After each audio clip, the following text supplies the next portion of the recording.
ചുവട് ഭാഗം അങ്ങ് കട്ട് ചെയ്ത് മാറ്റണം. നന്നായിട്ട് ഇങ്ങനെ അമർത്തി അങ്ങ് ചെയ്തെടുക്കണം. ഇത് കുറച്ച് കുപ്പച്ചീരയാണ്. ഇത് തോരൻ വെക്കാൻ എടുക്കുന്ന കണ്ടോ, ഡെയിലി നമ്മുടെ വീട്ടിലുണ്ടാകുന്ന മുട്ടത്തോടും. ഹലോ ഡിയേഴ്സ്, വ്ലോഗ്സ് ബൈ ഹസിയുടെ പുതിയൊരു വീഡിയോയിലേക്ക് എല്ലാവർക്കും സ്വാഗതം. ഇന്ന് നമ്മൾ ചെയ്യാൻ പോകുന്നത് മണ്ണില്ലാതെ നമുക്ക് ഒരു ചട്ടിക്കകത്ത് എങ്ങനെയാണ് പച്ചക്കറി നടുന്നതെന്ന്. കാരണം കുറേ പേരും പറയുന്നുണ്ട് ഞങ്ങൾ കുറച്ച് വസ്തുവിനകത്ത് താമസിക്കുക, മണ്ണുണ്ടായിരുന്നെങ്കിൽ കൃഷി ചെയ്യാമായിരുന്നു. അപ്പം മണ്ണില്ലാതെ ഏതെങ്കിലുമൊക്കെ വിധത്തിൽ കൃഷി ചെയ്യാൻ പറ്റുമെങ്കിൽ നല്ലതല്ലേ അത്. അപ്പോൾ അതെങ്ങനെയാണെന്ന് ഇതിൻ്റെ ഒരു പരീക്ഷണമാണ്. എങ്ങനെയാണെന്ന് എനിക്കറിയത്തില്ല, ഞാൻ ചെയ്യില്ല. എനിക്കിഷ്ടം പോലെ മണ്ണുള്ളതുകൊണ്ട് ഞാൻ മണ്ണില്ലാതെ കൃഷി ചെയ്തിട്ടില്ല. ഇത് നമുക്കൊന്ന് ചെയ്ത് നോക്കാം എന്തായാലും. അപ്പോൾ അത് സക്സസ് ആയാലും അല്ലെങ്കിലും ഒരു ഷോർട്ട് വീഡിയോയിലൂടെ ഞാൻ അതിൻ്റെ അപ്ഡേറ്റ് കാണിക്കാം. അപ്പോൾ ഇതെങ്ങനെ ചെയ്യുന്നത് നമുക്കൊന്ന് നോക്കിയാലോ. നമുക്ക് ഒരേപോലത്തെ രണ്ട് ചട്ടിക്കകത്ത് ഒന്നിൽ നമുക്ക് മണ്ണില്ലാതെ ഒന്ന് നമ്മൾ സാധാരണ മണ്ണ് പോട്ടിങ്സ് ഒക്കെ ഇട്ട് ചെയ്യത്തില്ല, അതുപോലെ നമുക്കൊന്ന് രണ്ട് പയറിൻ്റെ തൈ ഒന്ന് നട്ട് വെച്ച് നോക്കാം. എങ്ങനെ അത് കിളിക്കുന്നതെന്ന് നോക്കാമല്ലോ. ആദ്യം നമുക്ക് ഇതിലോട്ട് കുറച്ച് കരിയില ഇട്ട് കൊടുക്കാം. കണ്ടോ, ഈ കരിയിലെന്ന് വെച്ചാൽ വെള്ളത്തിനകത്ത് കുതിർത്ത് വെച്ചേക്കുന്നതാണ്. നമുക്ക് കുറേ ക്വാണ്ടിറ്റി വേണമല്ലോ. അപ്പോൾ ആ വെള്ളത്തിനകത്ത് നമ്മൾ കുതിർത്ത് വെച്ചേക്കുന്ന കരിയിലയാണ്. അത് കുറേ ഇതിനകത്തോട്ട് വാരിയിടാം.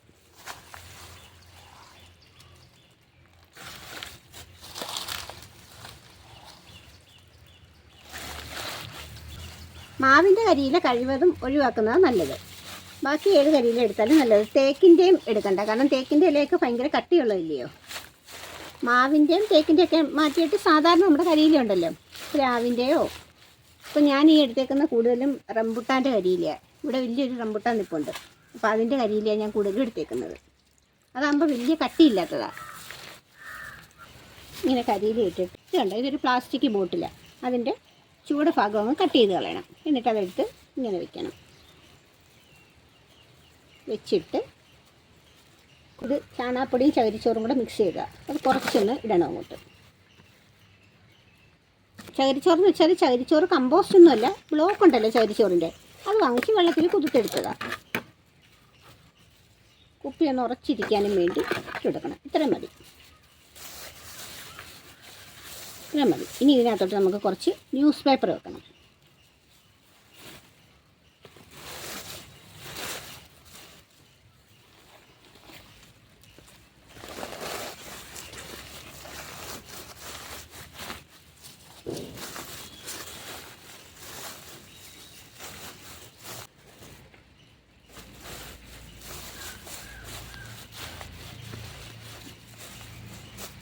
എന്നിട്ട് കുറച്ച് ഈ മിക്സ് ഇട്ട് കൊടുക്കണം.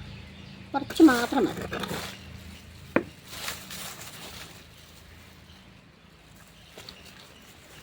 അത്ര മതി. ബാക്കി ഇനി നമുക്ക് കുറച്ച് പച്ചപ്പോച്ച ഇട്ട് കൊടുക്കണം. ഇതുണ്ടോ? ഇല്ല, ഇതിവിടെ കുപ്പച്ചീര എന്ന് പറയുന്നത്. ഇത് തോരൻ വെക്കാൻ എടുക്കുന്നത്. അപ്പോൾ ഇതാണ് ഞാൻ കുറച്ച് ഇതിനകത്തോട്ട് ഇട്ട് കൊടുക്കുന്നത്.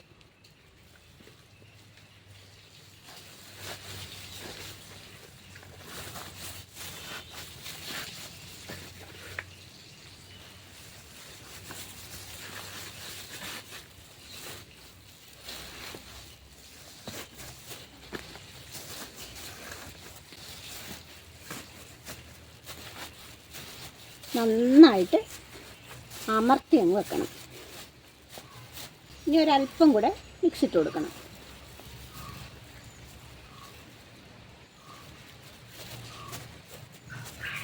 മതി, ചെറുതായിട്ടൊന്ന് തൂവി കൊടുത്താൽ മതി. ഇനി ഇതിനകത്ത് ഇടേണ്ട എന്താണെന്നറിയാമോ?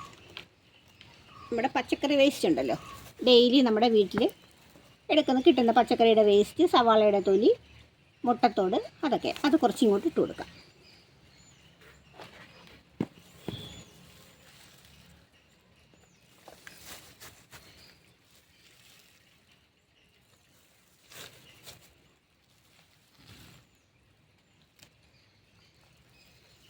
ഇതൊക്കെ നല്ല വളമാണ്.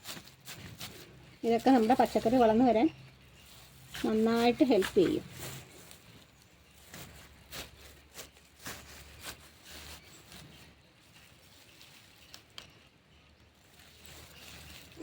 ഇനി കുറച്ച് വേപ്പും പിണ്ണാക്കും എല്ലുപൊടിയും കൂടി ഇട്ട് കൊടുക്കാം. ഇതാ ഇത്രയും വേപ്പും പിണ്ണാക്ക് മതി.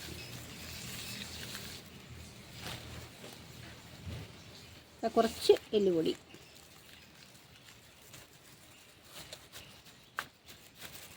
ഇനി ഒരല്പം കൂടെ ഈ മിക്സ് അങ്ങോട്ട് ഇട്ട് കൊടുക്കാം.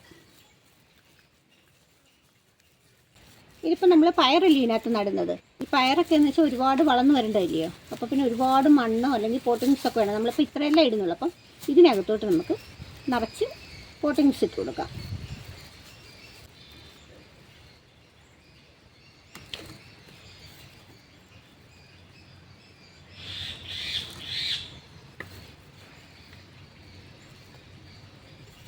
ഇതിൽ നമുക്കൊരിച്ചിരി വേപ്പും പിണ്ണാക്കും എല്ലുപൊടി ഇടാം. ഇത്രയും വീതം മതി, ഇത്രയും മതി. ഇനി ഇത് കണ്ടോ, ഇത് തേയിലയുടെ വേസ്റ്റാണ്.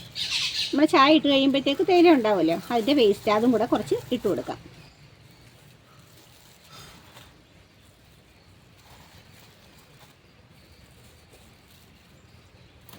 ഇനി ഈ മിക്സ് കുറച്ചും കൂടെ ഇതിലോട്ട് ഇട്ട് കൊടുക്കാം.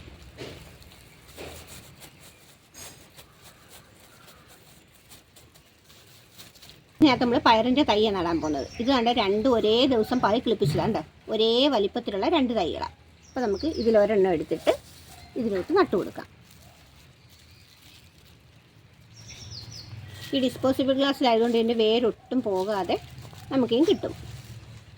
കണ്ടോ, വേര് വന്നിരിക്കുന്ന കണ്ടോ നന്നായിട്ട്, കണ്ടോ. ഇനി ഇത് നമുക്ക് ഇങ്ങോട്ട് വെക്കാം.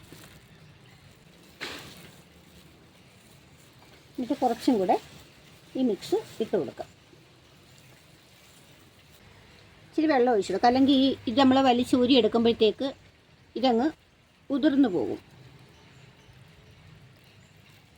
മതി, നമുക്ക് ഇതിങ്ങ് ഊരിയെടുക്കാം.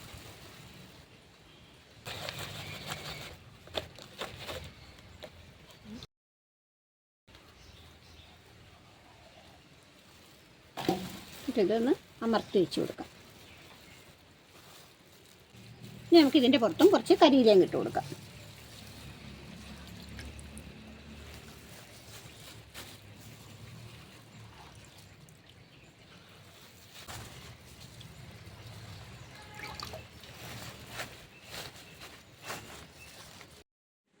ഇത് കണ്ടോ, ഇത് ഞാൻ വേറൊരു ചട്ടിക്കകത്ത് നമ്മുടെ സാധാരണ പോട്ടിംഗ് മിക്സ് നിറച്ച് ഒരു പയറും തൈ നട്ട് വെച്ചേക്കുന്നതാണ്. ഇതിനകത്ത് മണ്ണും കുറച്ച് ചാണകപ്പൊടി, വേപ്പും പിണ്ണാക്ക്, എല്ലുപൊടി ഇതൊക്കെ ഇട്ടിട്ടുണ്ട്.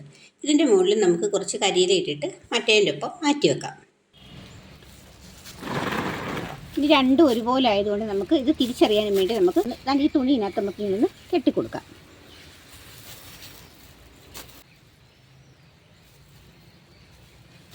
ഇനി ഇത് നമുക്ക് വെയിലത്തോട്ട് തന്നെ കൊണ്ടുവെക്കാം. കാരണം ഇത് നമ്മൾ ഡിസ്പോസിബിൾ ഗ്ലാസ്സിനകത്ത് ഇരുന്നതല്ലയോ, അത് നല്ല വെയിലത്തിരുന്നത്. അതുകൊണ്ട് ഇത് നമുക്ക് വെയിലത്തോട്ട് തന്നെ കൊണ്ടുവച്ച് കൊടുക്കാം. നോക്കിയേ, ഇതിനകത്തും ചിത്രകീടം പടം വരച്ച് വെച്ചിട്ടുണ്ട്. പിന്നെ ഇതൊന്ന് സെറ്റായി വരട്ടെ. എന്നിട്ട് നമ്മൾ ചോറിട്ടുണ്ടാക്കി വെച്ചേക്കുന്ന ആ വെള്ളം നമുക്കിതിന് സ്പ്രേ ചെയ്ത് കൊടുക്കാം. അപ്പോൾ നമ്മൾ ഈ രീതിയിൽ ചെയ്തത് സക്സസ് ആവുകയാണെന്നുണ്ടെങ്കിൽ നമ്മുടെ വീട്ടിലെ പച്ചക്കറി വേസ്റ്റ് നമുക്ക് ഒഴിവായി കിട്ടുകയും ചെയ്യും. നമ്മുടെ പച്ചക്കറിക്ക് അതൊരു വളമാവുകയും ചെയ്യും. ഇത് സക്സസ് ആവുമോ എന്നറിയത്തില്ല, എന്തായാലും നമുക്ക് നോക്കാം. ഇനി നമുക്കിതിന് സ്ലറി ഉണ്ടല്ലോ, ജൈവ സ്ലറികൾ നമ്മൾ കുറേ ഉണ്ടാക്കി വെച്ചിട്ടുണ്ടല്ലോ, പല സൈസൊക്കെ. അപ്പം ആ സ്ലറികളൊക്കെ ഒഴിച്ചു കൊടുത്താൽ ഇത് പെട്ടെന്ന് അങ്ങ് വളരുമായിരിക്കും. എന്തായാലും നമുക്ക് നോക്കാം. അപ്പോൾ പുതിയൊരു വീഡിയോയുമായിട്ട് നമുക്ക് വീണ്ടും കാണാം. Thanks for watching.